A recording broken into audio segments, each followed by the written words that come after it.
নমস্কার, অ্যাস্ট্রোলজার অপর্ণা দত্ত বলছি। মাসিক রাশিফলের সিরিজে আজকে মকর রাশি মকর লগ্ন পথচলা নিয়ে আলোচনা করব মে মাস। দেখুন, মকর রাশি বা মকর লগ্নের শনি বসে আছে দ্বিতীয়, অনেকদিন ধরেই বসে আছে, সুতরাং আর্থিক জায়গাটা কিন্তু আপনার খুব ভালো আছে এবং আপনাদের যেটা মেনলি যেটা বলার, আপনারা ফ্যামিলির সঙ্গে কিন্তু গুড টাইম আপনারা স্পেন্ড করতে পারেন। যদিও শনি কিন্তু মানে সেই ধরনের মিশুকে কোনো প্ল্যানেট নয় যেটা সেকেন্ড হাউসে থাকাতে, সেকেন্ড হাউসে থাকা মানেই দ্বিতীয় লর্ড দ্বিতীয় থাকা মানেই যে খুব ভীষণ শুভ সেটা কিন্তু বলবো না, কারণ শনি এমনিতেই কিন্তু কর্মের কারণ। শনি যদি দ্বিতীয়ভাবে বসে এবং দ্বিতীয় লর্ড হয়ে দ্বিতীয়ভাবে বসে, শনি সবসময় কিন্তু আপনাকে হার্ডওয়ার্কিং করাবে। আপনি হার্ডওয়ার্কিং না করলে আপনার সেই রিদিমে পৌঁছতেই পারবেন না। সুতরাং এখানে আপনি যতই মনে করেন দ্বিতীয় লর্ড দ্বিতীয় আছে বলে আমি খুব ইজিলি আমি অর্থের জায়গাটা মেনটেন করতে পারবো, নট দ্যাট। আপনাকে যথেষ্ট পরিশ্রম করতে হবে। শনি আপনার দ্বিতীয়ভাবে থাকার অর্থ হচ্ছে ফ্যামিলির থেকে ডিটাচ হয়ে যাওয়া। শনি হচ্ছে ডিটাচমেন্টের কারক। শনি যেখানে বসবে সেই জায়গাটা থেকে মানুষকে ডিটাচ করে দেয়। আপনি যদি অর্থনৈতিক ক্ষেত্রে প্রোগ্রেস করতে চান, আমার একটা প্রেডিকশন, সেটা হচ্ছে আপনি ফ্যামিলি থেকে ডিটাচ হয়ে যান।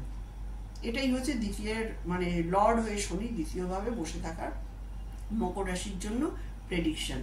আচ্ছা, তৃতীয়ভাবে কিন্তু আপনার ইয়াঙ্গার সিবলিং এর জায়গায় শুক্র বসে আছে এক্সল্টেশনে, এবং বুধ রাহু মঙ্গল বসে আছে। বুধ রাহু মঙ্গল বসে থাকাতে থার্ড হাউস হচ্ছে আমাদের লেখা, ইমাজিনেশন, থট, আমাদের এনার্জি এবং আমাদের কামত্রিকোণের প্রথম ভাব। উল্টোপাল্টা রিলেশনে জড়িয়ে পড়ার জন্য কিন্তু একদম মোক্ষম সময়। যারা এই জায়গাটা না বুঝবেন তারা কিন্তু খুব বাজে সম্পর্কে জড়িয়ে পড়ার সম্ভাবনা আছে এবং সম্পর্ক থেকে ক্ষতি খারাপেরও সম্ভাবনা আছে। আর মঙ্গল বসে রয়েছে, মঙ্গল আপনার একাদশের লর্ড, লোভে পড়ে কিন্তু আপনি সম্পর্কে জড়াবেন এবং সেই লোভ থেকে কিন্তু আপনার বিপত্তি আসবে, মান সম্মান হানি হবে, অর্থকড়ি তো যাবেই। সুতরাং আমি বলবো সম্পর্কে জড়ানোর আগে জায়গাটা বিচার বিবেচনা করে নেবেন।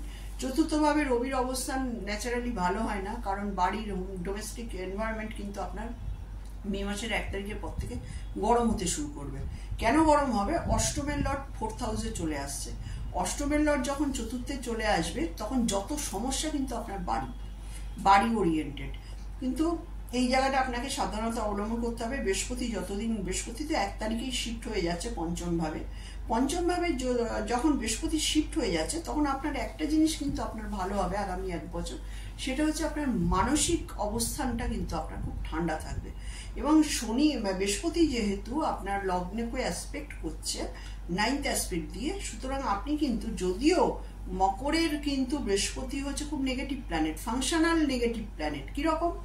12 লর্ড তৃতীয়ের লর্ড, 12 হচ্ছে ট্রিক ভাব, আর থার্ড হাউস কি? থার্ড হাউস হচ্ছে তৃষাডায়া ভাব, মানে একদম সুপার কোয়ালিটির ম্যালিফিক প্ল্যানেট মকর লগ্নের জন্য জুপিটার। কিন্তু জুপিটার কিন্তু ন্যাচারাল বেনিফিট প্ল্যানেট, সেই হিসেবে বৃহস্পতির যে ব্লেজিং সেটা আপনার লগ্নের ওপর আছে। আপনি খারাপ কিছু সময় গেলেও কিন্তু কোনো একটা সময় গিয়ে আপনি ভাববেন যে না, এটা আপনার লাইফে ঠিক হয়নি, মানে বৃহস্পতি আপনাকে কিন্তু শুধরাবার সুযোগটা দেবে। এইটাকে কিন্তু আপনাকে অ্যাকসেপ্ট করতে হবে। নবম ভাবে কেতু বসে আছে। যারা ধরুন স্পিরিচুয়ালি ফিল্ডে রয়েছেন, যেমন ধরুন আমাদের মতো জ্যোতিষ, ডাক্তার আছেন যারা, কেতু মিন্স কিন্তু doctor, Ketu means coding, computer ফিল্ডে যারা আছেন, কোডিং ডিকোডিং, তারপরে ধরুন অনলাইন অ্যাক্টিভিটিসের মধ্যে যারা আছেন তাদের জন্য অবশ্যই ভালো মকর রাশি মকর লগ্নের জন্য, কারণ এখানে কেতু আর রাহু কিন্তু আমাদের অনলাইন অ্যাক্টিভিটিস টোটালটা কন্ট্রোল করে কিন্তু রাহু আর কেতু। এখানে কেতু যেহেতু 9-এ রয়েছে এবং রাহু যেহেতু থার্ড হাউসে রয়েছে, এই 3-9 অ্যাক্সিসটা কিন্তু ভীষণই গুড। এবং আরেকটা জিনিসও আমি বলবো, এক্ষেত্রে কেতু নবমভাবে বসে থাকাতে কিন্তু বাবার শরীর স্বাস্থ্যের দিকটা একটু কেয়ার নিতে হবে এবং আপনি কিন্তু নতুন কোনো গুরুও পেতে পারেন। এটা কিন্তু খুব গুড একটা সাইন। একদিকে বাবার শরীর স্বাস্থ্য, একদিকে কিন্তু গুরুর প্রাপ্তি। এছাড়া মোটামুটি ঠিকই আছে। মঙ্গল রাহু থার্ড হাউসে বসে থাকাতে যারা মোটরসাইকেল চালান তাদের জন্য কিন্তু খুব সময়টা ভালো নয়। সময়টা কিন্তু তাদের বি কেয়ারফুল, কারণ এখানে মঙ্গল কিন্তু আপনার 11th-এর লর্ড। 11th মানে কি? ষষ্ঠের ষষ্ঠ। আর দ্বাদশের দ্বাদশ। সুতরাং 11th হাউস কিন্তু আমরা ইচ্ছাপূর্তি যতই বলি না কেন, 11th হাউস কিন্তু একদিকে বৈদিক অ্যাস্ট্রোলজি অনুযায়ী নেগেটিভ হাউস। হ্যাঁ, ত্রিষাডায়া ভাব এবং এখানে হচ্ছে কামত্রিকোণে হায়ার অপটিক। 11th-এর লর্ড মঙ্গল হয়ে যখন রাহুর সঙ্গে কি বসে থাকে থার্ড হাউসে, তখন আপনার ইচ্ছা শক্তির তাড়নায় কিন্তু আপনার লাইফে কোনো একটা মিসফরচুন ঘটে যেতে পারে। কারণ কি, এখানে দেখুন আপনার থার্ডের উল্টো দিকে কিন্তু কেতু বসে আছে। রাহু কেতুর অ্যাক্সিসটা এমনই একটা অ্যাক্সিস না, এখানে কিন্তু সাডেনলি কোনো কিছু হয়, হঠাৎ হঠাৎ, যেটা আমরা জানি না, যেটা আমরা ক্যালকুলেশন করতে পারি না, যেটা আমরা ভাবতে পারি না, সেটা কিন্তু রাহু কেতু অ্যাক্সিস ঘটিয়ে দেয়। এবং একটা জিনিস আপনাদের বলার আছে, যেটা হচ্ছে দেখুন আপনার একাদশ ভাব, সেটা হচ্ছে স্করপিও সাইন মানে বৃশ্চিকের ঘর, সেটা কিন্তু রাহু এবং শনি এবং বৃহস্পতি তিনটে কিন্তু অ্যাসপেক্ট ওই বৃশ্চিকের ঘরে পড়ছে। বৃশ্চিকের ঘরে জোডিয়াকের এমনই একটা সাইন, আগামী 1.5 বছর কিন্তু এই জায়গাটায়, বিশেষ করে শনি আরো 13 মাস থাকবে এই কুম্ভ রাশি ঘরে। এই যে মোস্ট অ্যাক্টিভেট একটা সাইন হচ্ছে স্করপিও সাইন, এবং স্করপিও সাইনের লর্ড কিন্তু মঙ্গল। মঙ্গলের অবস্থানের উপর ডিপেন্ড করছে আপনার এই জায়গাটা আপনাকে কি বেনিফিশিয়াল এফেক্ট দেবে না ম্যালিফিশিয়াল এফেক্ট দেবে। সুতরাং এই মঙ্গল কিন্তু আপনার খুব খারাপ পজিশনে এখন জোডিয়াকে রয়েছে। এবং দেখুন জোডিয়াকে এই যে মঙ্গল রাহুর কম্বিনেশন এবং এখানে শনি পেছন ঘরে রয়েছে, অ্যাকর্ডিং টু বিএনএন থিওরি, এটা কিন্তু ম্যান্ডেন অ্যাস্ট্রোলজির ক্ষেত্রেও খুব সাংঘাতিক একটা সিচুয়েশন হয়ে রয়েছে।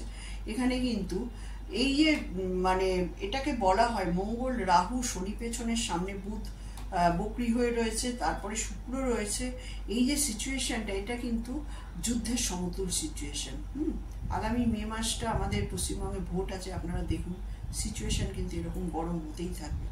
এবং আমাদের মীন রাশির ঘর হচ্ছে সাউথ ইস্ট, আমাদের যে ওয়েস্ট বেঙ্গলের যে সাউথ ইস্ট রিজিয়নটা আছে সেই জায়গায় কিন্তু আরো বেশি গন্ডগোল হবে, এটা আমার প্রেডিকশন রইল।